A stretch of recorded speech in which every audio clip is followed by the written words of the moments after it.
Hey there.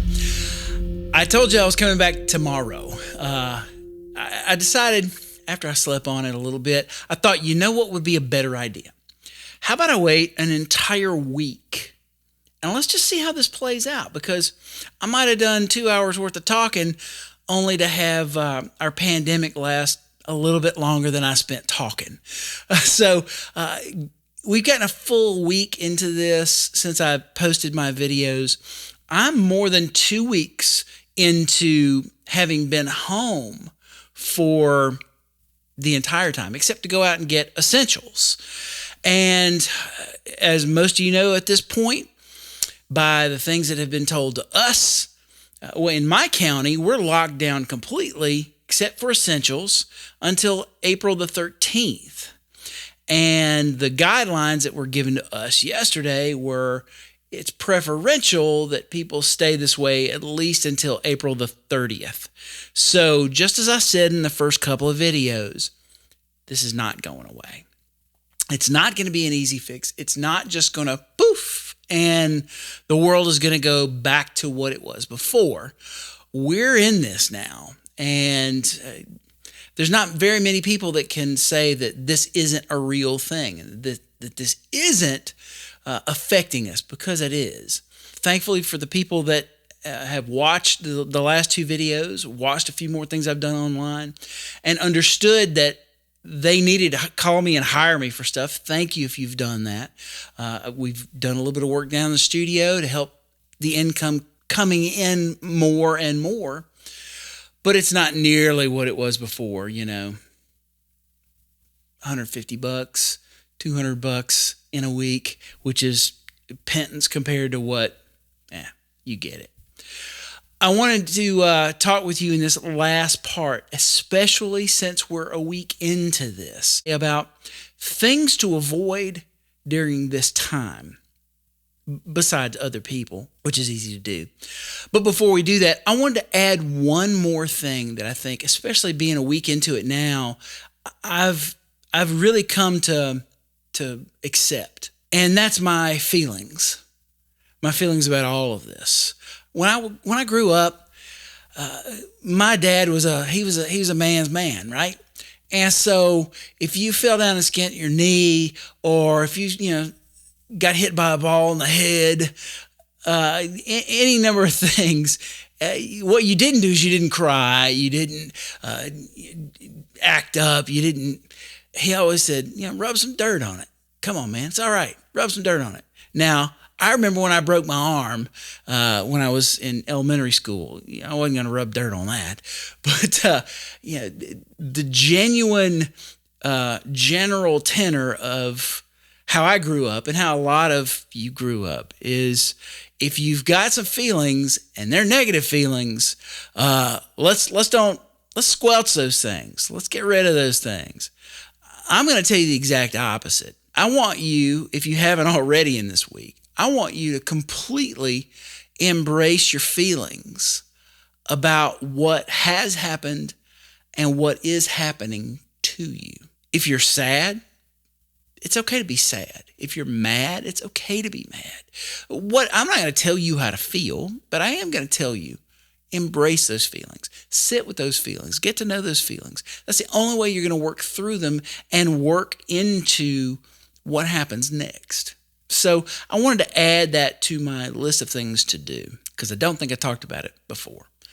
But let's get into the things to avoid during this time. And a weekend, you're probably going to see that a few of these have been on your list of to-dos. The first thing I'm going to suggest, I'm trying to pick the right word here, because I'm not preaching at you. I'm going to suggest that you avoid the news as much as possible. Now, I'm not saying be completely uninformed.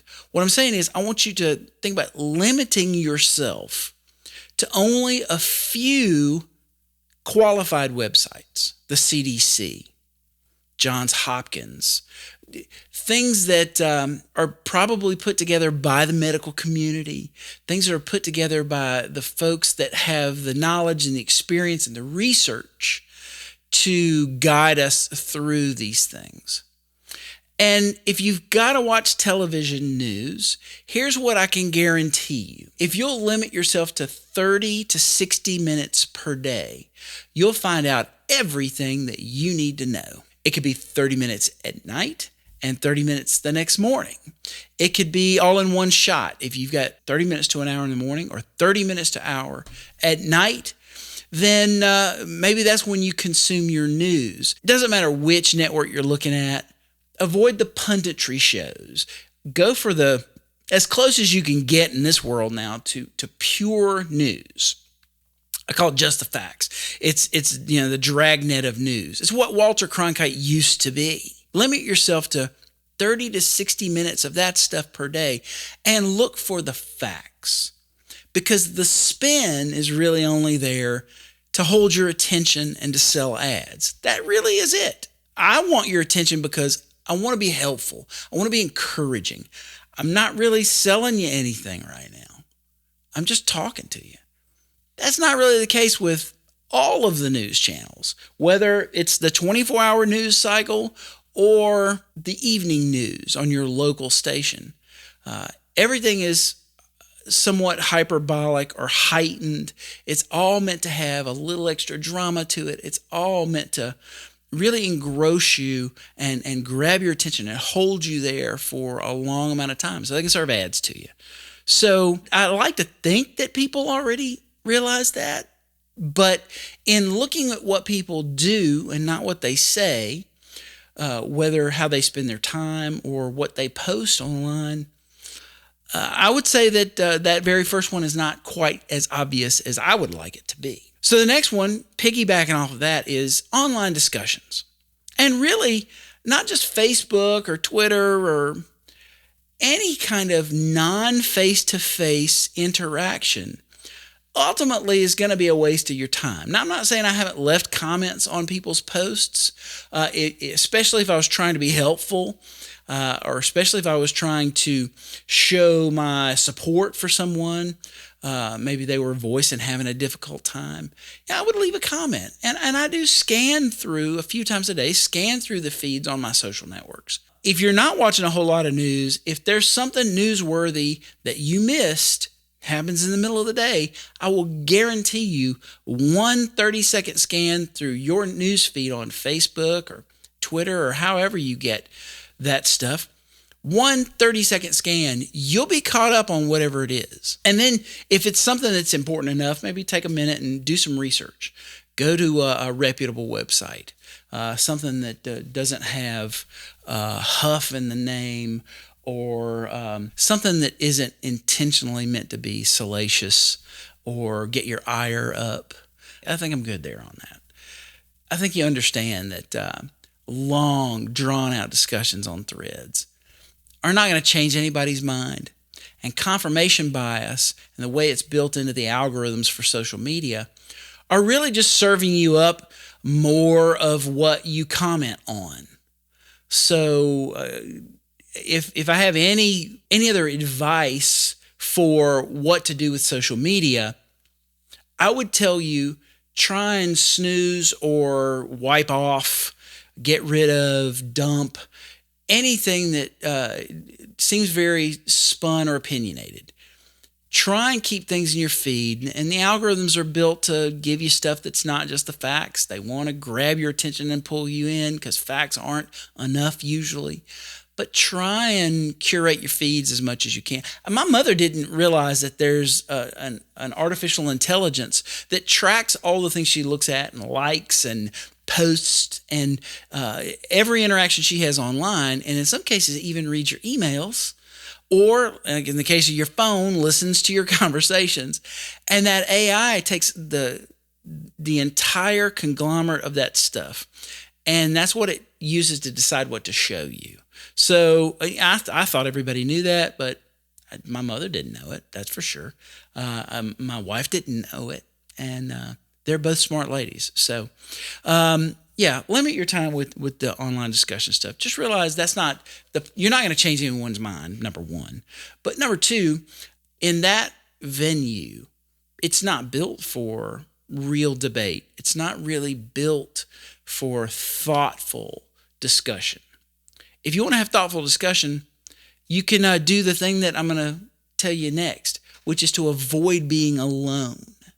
The worst thing that you can do, and I'm guilty of it, especially when I have a lot of work, is to live a very solitary life without a lot of contact with the outside world other than work-related stuff. Well, a lot of us aren't working now, so the default mode is to grab some of these distractions and continue to be alone. That's the worst thing that you could do right this moment. If you've got family that are in your house with you, spend time with them. Sit at the kitchen table together. If you're going to watch a television show, find something that everybody likes to watch and watch it together. Something that everyone can enjoy. I'm going to come back to TV in a second, though. If you enjoy going outside, there's nothing wrong with going out in your backyard or your front yard. If you've got dogs, go with your family and throw the balls to the dogs. Do something. Walk them around the block. Keep your social distance from everyone else, but get outside. Try and be with those people that are closest to you in physical proximity and be really present.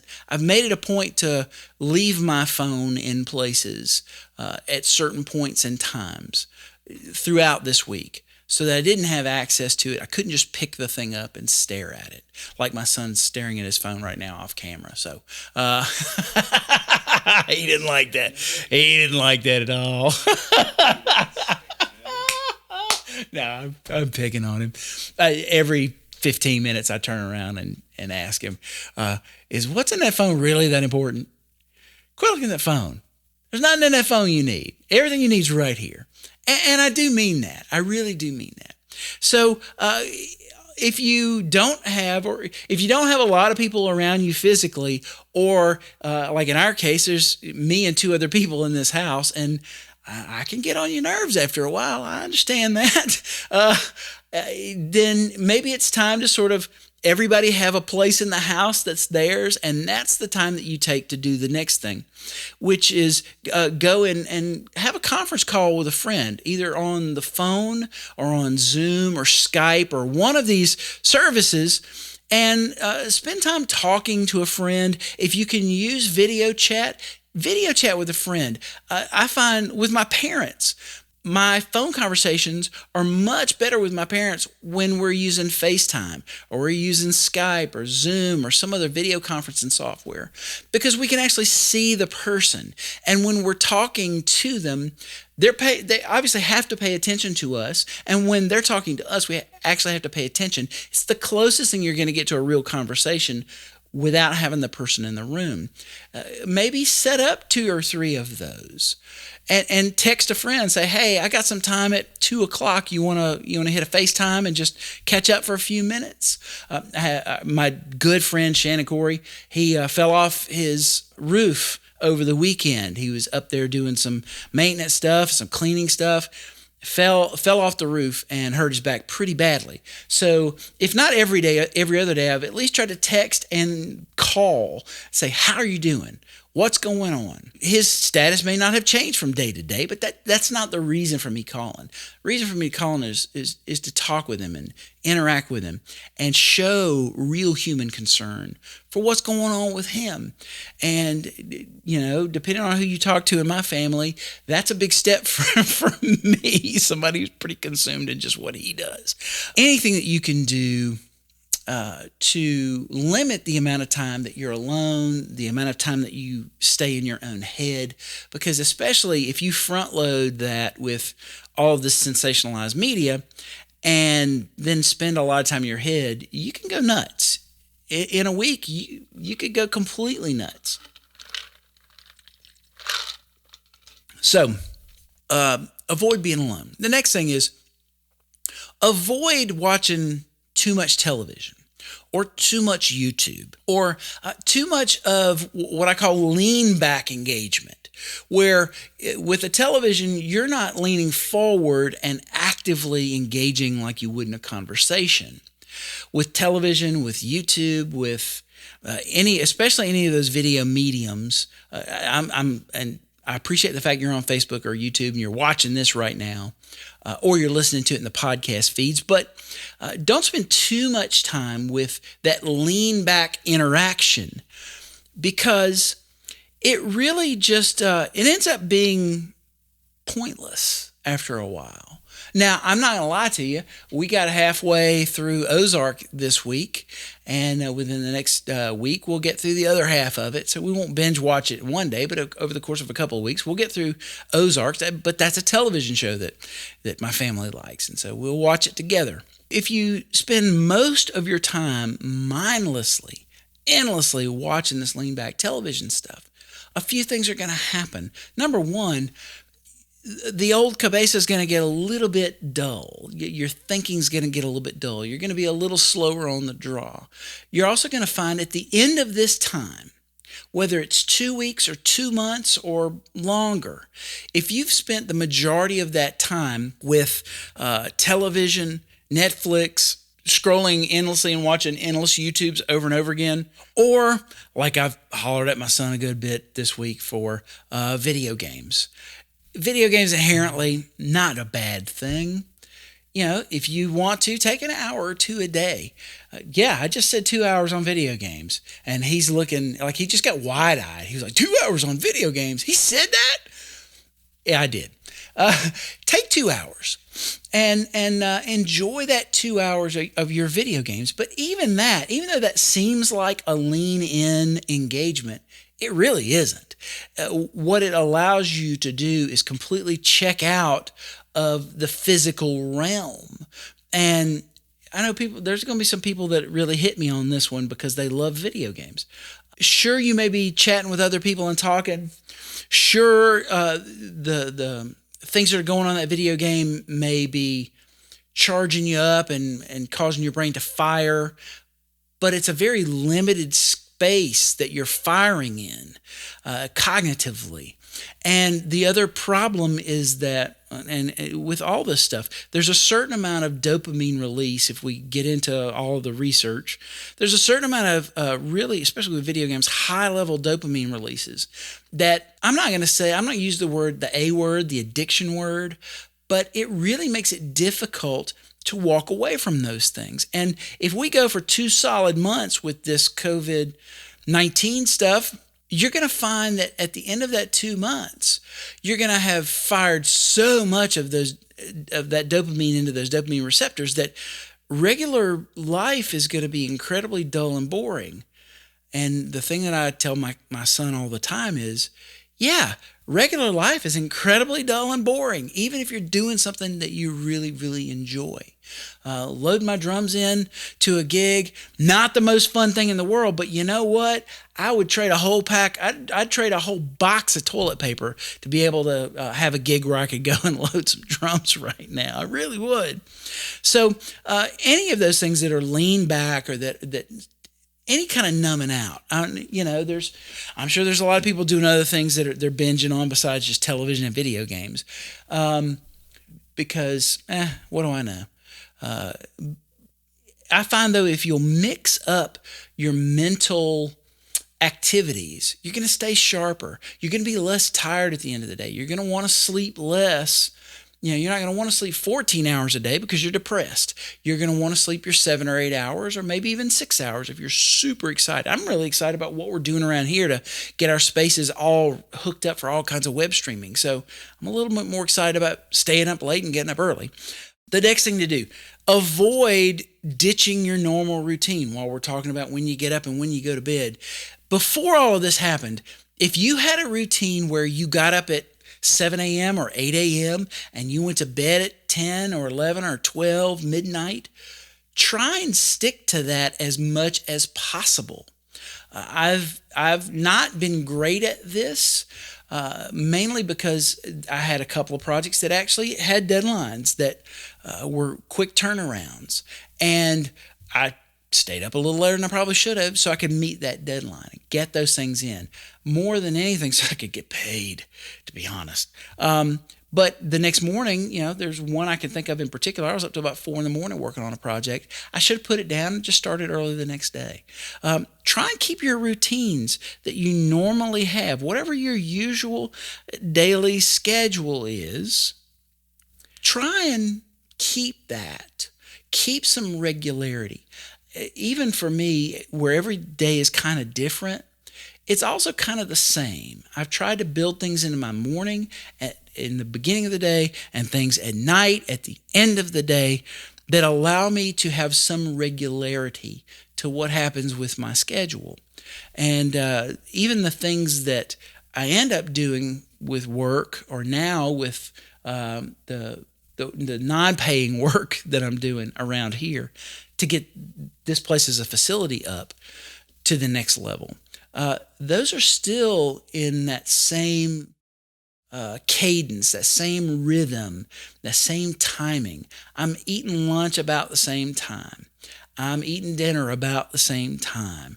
When I do sit to watch a television show with my family, it's right about the same time it always would be normally. So try and stick to those normal routines that you've had. If you didn't do that for the first week, that's fine. We're all a little off our game right now.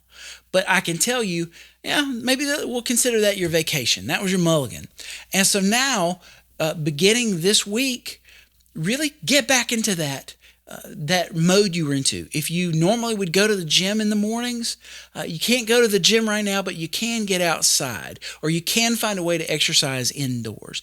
Try and find a substitute for that will keep you from just going crazy with too much time and not enough structure.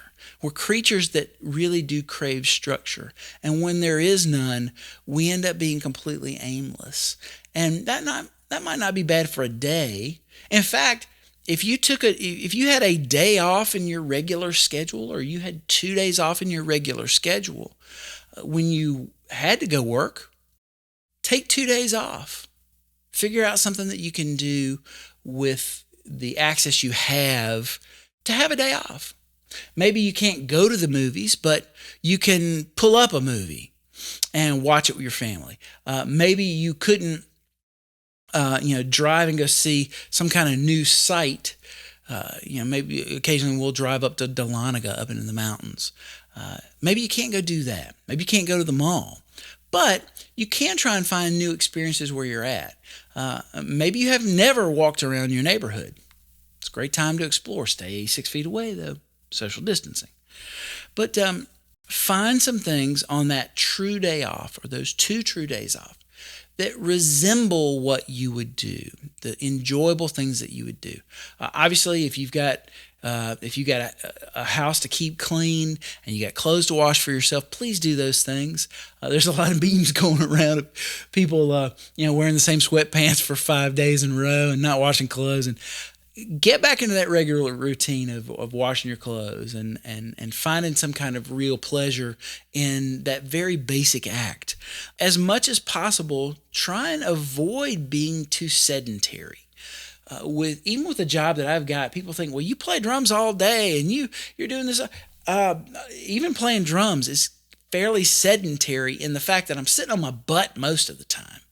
Occasionally I'm standing up, but most of the time I'm sitting on my butt. That means I'm burning some calories when I play, but not nearly as much as if I go out and take a brisk stroll, or get out and do some yard work. That's something I've tried to do with my son this week. We've cleaned out a lot of spaces and organized a lot of places around this house. We've done a lot of things that just had us moving around the house, upstairs, downstairs, around the house, the other way around the house, up on a ladder, doing those kind of things. Try not to be too sedentary. Get out of bed, get off the couch, walk around either your yard or your block, whatever you can do, and also sit in the sun. My dog, Vinny, one of the greatest things that he loves to do in the mornings, now that it's warmer, is when I'm writing my morning pages, the sun is just starting to come over onto our back deck, and he loves to go to the door, because I sit right near the door to write, and he likes for me to let him out. And for 20 minutes or so, he just goes out and he just lays in the sun. And it's I can tell from the look on his face, it's one of the things he enjoys the most. For us, we get some vitamin D from the sun, but more than anything, sunlight, real sunlight, not these crazy yellow lights that we have in the studio, definitely not the fluorescent lights in your kitchen. Real sunlight does wonders for being able to lift your mood and help you stay out of depression. So get out, move, get in the sun. If you can do whatever work you're doing sitting on your front porch, sit on your front porch with your laptop and do whatever work that you need to be doing. There are a few times when I've taken my iPad or my laptop or something where I could sit somewhere else in the house that's near a window. Those are great ways to get you up, get you moving. And for me, I could sit down in my studio for 14 hours solid and not even realize the time went by. I enjoy that work, but it's not the most healthy thing to do. The sun is so important, man. It's one of the greatest free antidepressants that you could possibly lock into. And lastly, something I want you to avoid during all this, and before I say it, because it's heavy, take a drink here, and if you've got one, salute. Got a little caffeine, a little pep in my step there. The biggest thing I want you to avoid, whether we're in the house for another 2 weeks or 2 months or 2 more quarters, I want you to avoid giving up. The world's going to be different after all of this. This isn't the apocalypse. We're not going to be wiped off the face of the earth. I don't believe that. These are dire times, and what's happening now, especially considering the health of our entire globe, it's serious. But mankind is not going to get wiped off the face of the earth by this. We're going to find our way past this. Now, how is the world going to be different? Nobody knows. But the one thing that you can't do at this point is you can't give up. You can't allow yourself to just throw your cards down and walk away from the table. I mean, life's too important. You're too important. The things that you have left to do in this world are too important to do. So no matter how this world changes after all of this, you being here and you being present and you being healthy and you being happy are the things that are going to contribute to a better tomorrow, a better post epidemic. Those things are what are going to make sure that our world is going to be better after we get through this. So if you need to, widen out your peripheral view. It's easy to get a very narrow focus during a time like this because maybe you don't have enough money. Believe me, that's something we're going through right now. There's not enough money right now. It's easy to focus on that and be obsessed about that and let that drag you down. For someone who really ties his identity a lot into what I do for my profession, it's easy to get lightning focused on the fact that there's not any work or not nearly enough work. Widen your peripheral view. See all of what's going on around you. When you do that, you're going to get to see the opportunities that are sitting right in front of you. I think when you do that, you'll be less likely to throw in the towel and just give up on this stuff. While you're at it, like we've talked about before, maybe if you're spending your time diversifying that portfolio, adding to your knowledge base, adding to your skill set, adding to your experiences, you're going to be a lot closer to bulletproof going forward, both as a person and as a career professional. You're going to have more things you know how to do, more ways that you can contribute and be of value. You're going to have more to offer by the time all of this is done. So don't give up. This is not the time to check out. If anything, this is the time to double down. This is the time to look at, as I've said before, this isn't the world happening to us. This is the world happening for us. This is a gift. All of this open time, we're going to look back a year from now, 5 years from now, 10 years from now. Some of us who are going to still be alive, and I will be. I know I will be. I'm going to make it 50 years from now, are going to look back at this period of time in our lives. We're going to see it as a gift. This might be the time that you start a new business. This might be the time that you take in a brand new skill that all of a sudden shoots you into either a new career entirely or shoots you through the stratosphere in the industry that you're in already. If you're a professional creative, you might learn to do something in the creative arts that it defines what you do for the next 3 decades. But if you allow yourself to be distracted with all this other stuff that we've talked about today, that'll never happen for you. It just won't. So here's the thing I can guarantee you. If you'll look at this time as a gift and you will harness it for the true power that's there, either things are going to get better for you and your life is going to be better at some point, or they're not. And if we get 6 months into this, a year into this, 2 years into this, and you've tried your hardest, you've done the most you could do, you've committed, and you've doubled down, and you've put all of yourself into it, and things don't turn out good for you, the TV will still be there. All of those sedentary, lean back things that you would have been doing during this time, those things will still be there, I guarantee you. You can always go back to them.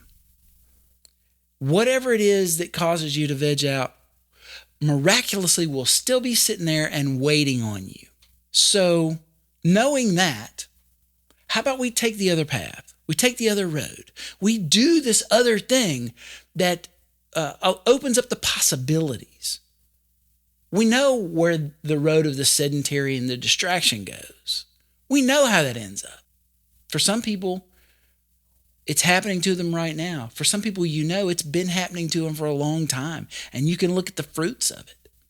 We know how that ends up. You don't know how your life is going to progress and transform and ultimately conclude if you go this other route, where you enrich yourself, you find more new experiences, you have gratitude for what's left, and get energy from that and use that to learn and grow and relate to other people. You don't know how that's going to turn out. And to me, that's exciting. So what's been exciting is to be able to talk with you and have this time together. If you've watched all 3 pieces of this, all 3 parts, I really appreciate you. Make sure you leave a comment below to let me know how you're doing. If you're not following me on social media, I'm pretty much Brian Stevens everywhere. A few places I'm the Brian Stevens. That says a lot about me, doesn't it? Anyway, make sure you follow me, comment on stuff. The time that I spend on social media, I'm trying to use it to connect with people and either offer them a glimpse into what's going on with me or offer them some encouragement. So let me know how you're doing. And going forward, let's lock arms and let's see how we can make everything better. Oh, before I go, there's 2 more parts to this that are not officially parts. I had a great conversation online on my Facebook Live with my buddy Charles Gardner, who's a Methodist minister. Now, we do get into a little bit of religious talk, but here's what I'll guarantee you. I don't care what your faith is, you'll find it a valuable discussion. Because I come from a very different place with my spiritual beliefs than my Methodist reverend friend does. And we had the best conversation about all kinds of things, about empathy, about love, about inclusion, all that stuff. We had a great conversation. I'm going to put that up in a couple of days. We're finishing editing that now. And then we're going to do, if you're following me on my socials, we're going to do like a live Facebook or a live YouTube, maybe both at the same time. We've been experimenting with technology to be able to be in multiple platforms at once. I want to have a maybe 30 minutes to an hour later this week to check in with you and see how you're doing. So make sure you pay attention to all my social channels and see when that's going to happen. It'll be at the end of the week, probably in the afternoon or the evening, and we'll sit and we'll chat. We'll sit and we'll talk. I'll try and listen as much as I talk, because I've talked a lot over the last 3 parts of this. But there's an informal part 5 where I want to know how you're doing, and I want to be able to talk with you. So we're going to try and use technology to be able to talk to some friends, and I consider you my friend. So I hope that you're going to be there, and please share all this stuff, because I feel like it's valuable. I feel like it's encouraging. That's all I got for you. And thanks so much for your time. If you haven't subscribed if you're on YouTube and you haven't subscribed to the channel, make sure you hit subscribe, ding that bell so that you get notifications every time there's a new video coming. And now that I got my son here and he's basically held captive, he's going to help me crank out a lot of new content. So thank you so much. I really, really appreciate you. I appreciate your time. I appreciate your attention. And I will see you when I see you.